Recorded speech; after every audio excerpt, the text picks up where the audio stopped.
It's an awesome day and welcome to today's session. So, we will continue with the series on the inhibitors of success. Today, we'll be looking at emotional slavery. Emotional slavery. So, what's emotional slavery? Emotional slavery are actually when we are being controlled or dominated in terms of how we think, how we speak, and how we act regarding our emotions, and finally, our predominant disposition. What am I trying to say? I'm trying to say, in essence, is the fact that when we are more controlled or dominated by our emotions, okay, in terms of our dispositions of thinking, speech, and acting mannerism, that is usually detrimental to ourself, detrimental to our being, our identity, our capacity, and our performance. That is emotional slavery. And how does it manifest? Now, it manifests basically more of when we make decisions or when we take decisions out of sentiments and bias as against facts. When we take decisions predominantly on sentiments and biases other than facts. Now, it manifests itself when we are overly impulsive or when we are overly impulsive or reactive.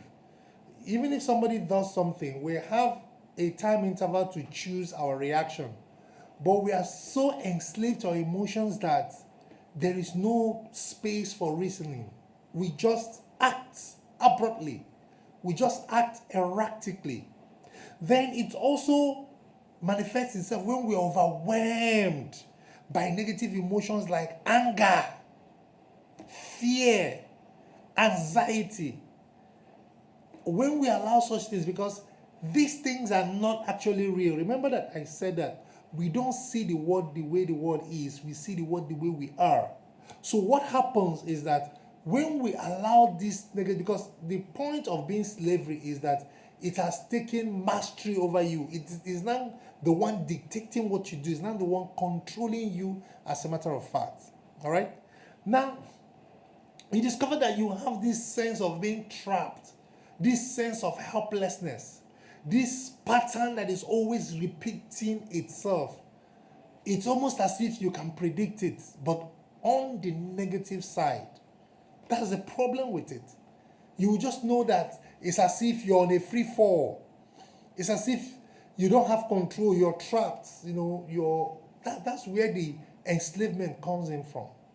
Then it also goes to that point where you now become conscious of the fact that it becomes difficult for you to manage your responses, your impulses. It's very difficult. You can't contain it. The thing will be pushing you as if you want to. That's what we're talking about. That's emotional slavery. Then, the most important thing about this is actually when taking your decisions, because the impacts are there in your relationship, the impacts are there in your career, in your life, in everything that concerns you. But very quickly, in the next 1 minute or two, let's look at the solutions. Okay, you need to be self-aware. I have said so many things about self-awareness. You need to practice mindfulness, being present. Mindfulness is being able to judge things by facts, not emotions. It's just that you wake up in the night, you want to go pee. Maybe you hung a cloth on the door of the bedroom and it looks like a ghost wants to come and get you. Especially if there was no light, because if you put on the light, you could see. Then your heart begins to shiver, thinking that they have remembered you from the land of the dead. But meanwhile, it's actually false evidences appearing real. So self-awareness, being mindful, mindfulness, that ability to tell yourself that this is my room, there is nothing here that can harm me, there is no spirit that is coming to attack me, being able to speak to yourself, as a matter of fact. All right, now you have to regulate your emotions by setting boundaries, what to do and what not to do. You need to have what I call mental migration. What is this mental migration? I usually say that you could be in a squalor, but you always have your mind like you are in a splendor. You know, you could be in a place of obscurity, but you always have your mind in a place of abundance. It doesn't affect you. You just put your mind there. You mentally migrate. Okay?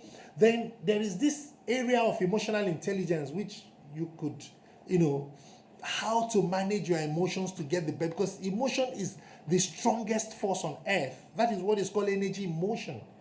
If you can harness it, you can actually tame or harness it. If you can, that is where the study of emotional intelligence becomes important. And you can only get that when you seek support. So that's where I'm going to end it today till I come your way again. Do have a lovely day and bye for now.